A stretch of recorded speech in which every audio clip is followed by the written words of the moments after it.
Halo, assalamualaikum warahmatullahi wabarakatuh. Kembali lagi di channel Bung Berani. Apa kabarnya teman-teman sekalian? Semoga teman-teman yang menyaksikan video ini dalam keadaan sehat walafiat, dan ikan-ikan mas koki yang teman-teman pelihara di akuarium juga dalam keadaan sehat.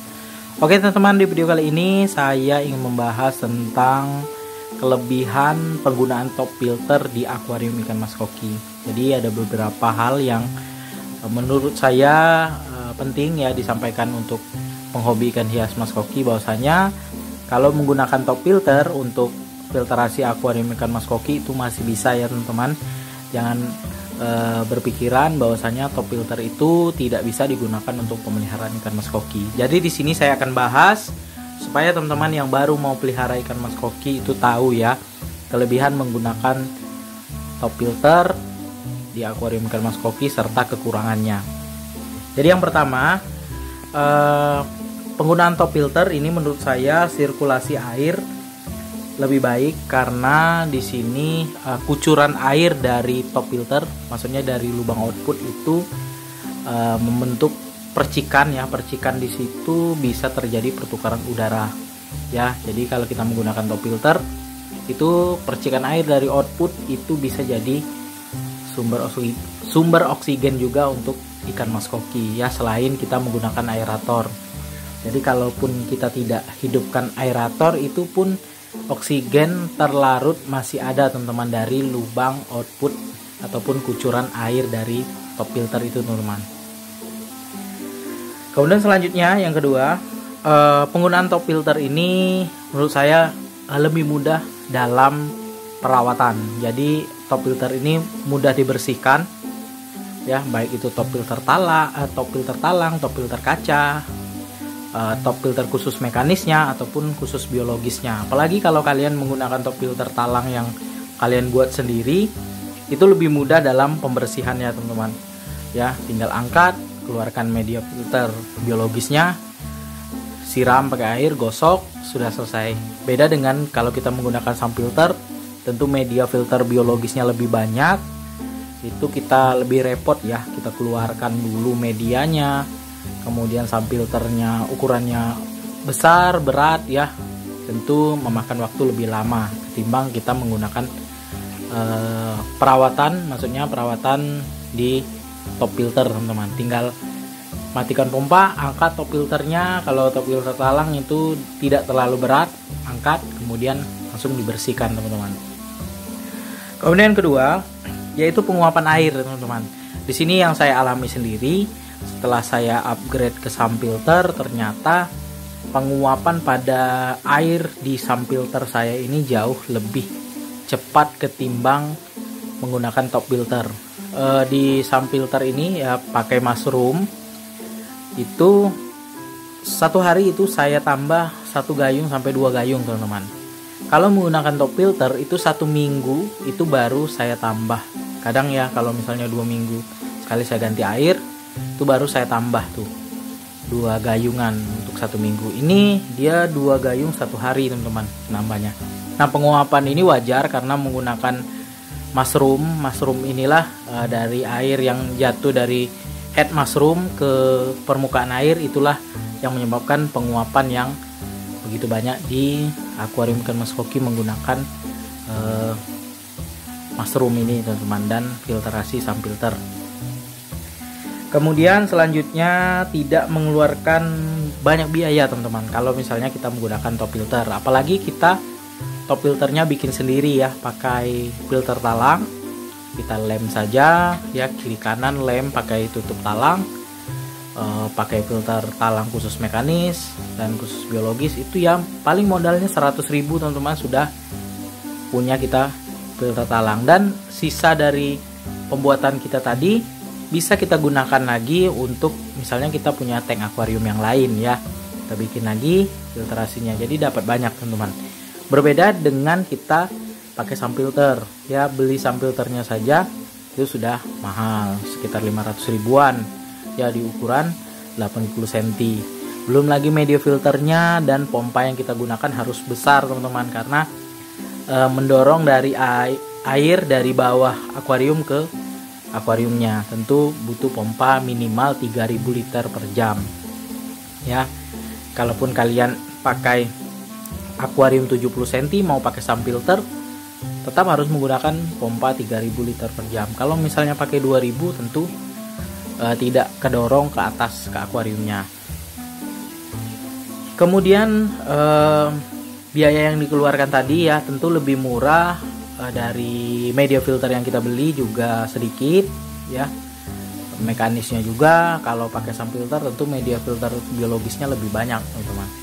Kemudian selanjutnya yaitu harga top filter jauh lebih murah ya teman-teman ya, dibandingkan kita pakai sump filter ya. Nah kalau misalnya top filter yang kaca biasanya ukuran 100 cm itu di 150, pakai top khusus mekanisnya ya sekitar 200.000 lah. Kalau misalnya sump filter ya sekitar 500.000, belum lagi media filter biologisnya. Kalau misalnya pakai top filter talang itu jauh lebih murah, 100 ribuan seperti yang saya jelaskan tadi. Tinggal kita kasih media filter biologis, pakai batu apung sudah oke teman-teman. Kemudian kekurangan dari top filter menurut saya pribadi dari segi estetika ya kurang bagus ketimbang sump filter karena dia letaknya di atas. Tapi estetika ini tergantung ya teman-teman ya. Kadang ada yang suka ya tampilan sump filter, tampilan top filter itu di atas pakai tanaman sirih gading dan lain sebagainya. Ada juga yang tidak suka. Jadi estetika ini menurut saya kekurangan dari penggunaan top filter. Kemudian selanjutnya dari segi media filter ya, kalau misalnya media filter top filter talang ini dia terbatas ya, tidak banyak. Beda dengan sump filter banyak, bisa berkilo-kilogram. Kalau untuk untuk batu apung, bioring, pakai Kaltnes ya. Kalau misalnya top filter itu terbatas teman-teman, sedikit saja. Nah kemudian selanjutnya jika salah dalam settingan top filter, ini kekurangan dari top filter. Kalau misalnya top filter kaca ya, kita pakai akuarium 5 mili, top filternya terlalu besar ya, kita tidak sadari dan bisa membuat akuarium kita retak teman-teman. Nah memang dari dulu, dari video-video saya yang dulu pakai top filter itu saya sarankan pakai filter talang saja teman-teman. Kalau misalnya mau pakai top filter kaca, usahakan minimal kaca akuariumnya 8 mili. Kalau misalnya 5 mili sebaiknya pakai top filter talang saja, karena jauh lebih ringan bahannya dari PVC ketimbang kaca. Jadi kalau salah setting ya, untuk sabuk akuarium yang di dalam ya, seperti akuarium saya ini sabuknya di dalam, tidak di atas akuarium, itu sebaiknya jangan pakai top filter kaca. Itu alasan saya upgrade ke sump filter, karena untuk kedepannya itu berbahaya untuk akuarium saya ya. Jadi kalau misalnya sabuknya di atas itu sedikit aman lah ya teman-teman ya, menggunakan top filter kaca. Tapi saran saya kalau misalnya kaca akuarium 5 mili sebaiknya pakai top filter talang saja ya. Kalau pakai top filter kaca minimal 8 mili kacanya, dan ukuran akuariumnya tidak lebih dari 100 cm, lebar 50, tinggi 50. Kalau lebih dari itu menurut saya kurang kuat untuk pakai top filter kaca.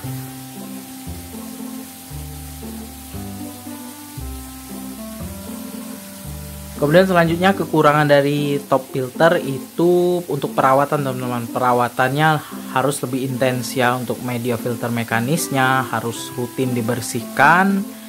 Kalau tidak dibersihkan itu bisa mampet, bisa luber ya, apalagi susunan media filter mekanisnya cuma satu lapis. Kalau misalnya berlapis dari yang paling jarang ke paling rapat biasanya masih sedikit aman lah ya teman-teman ya. Perawatan intens di sini biasanya kalau saya menggunakan top filter itu jauh cepat kotor media filter mekanisnya. Jadi kita rutin bersihkan saja 3 hari sekali. Mudah-mudahan itu masalah top filter yang mekanisnya cepat kotor itu teratasi teman-teman. Kalau dibandingkan menggunakan top filter talang, kaca ataupun sump filter, top filter ya dengan sump filter, kalau menurut saya Perbedaannya kalau misalnya top filter itu kita lebih intens saja dalam perawatan. Kalau sun filter ini kalau misalnya kita lama berpergian ya tentu aman ya teman-teman ya, karena jumlah volume airnya lebih banyak, media filter biologisnya lebih banyak. Nah kalau misalnya top filter memang kalau berpergian jauh ya mungkin was-wasnya dari filter mekanisnya, takutnya luber ya karena kotoran menumpuk di media filter mekanis. Itu bisa diakali dengan kita kasih makan. Kalau misalnya pakai food timer, kita kasih makan sehari itu 2 kali saja teman-teman, kalau misalnya kita berlibur ataupun kita mau mudik lebaran ya teman-teman. Oke teman-teman, sekian dulu video saya kali ini tentang kelebihan dan kekurangan penggunaan top filter di akuarium ikan mas koki. Semoga bermanfaat. Jika teman-teman ada pertanyaan ataupun menyanggah apa yang saya sampaikan, silahkan tulis di kolom komentar. Lihat saya sini berbagi, mudah-mudahan bermanfaat untuk teman-teman sekalian. Oke teman-teman, sebelum saya akhiri video ini, mohon dukungannya ya pada channel Lebung Berani dengan cara subscribe, like, komen, serta share videonya agar channel Lebung Berani makin berkembang dan terus menginspirasi teman-teman penghobi ikan hias.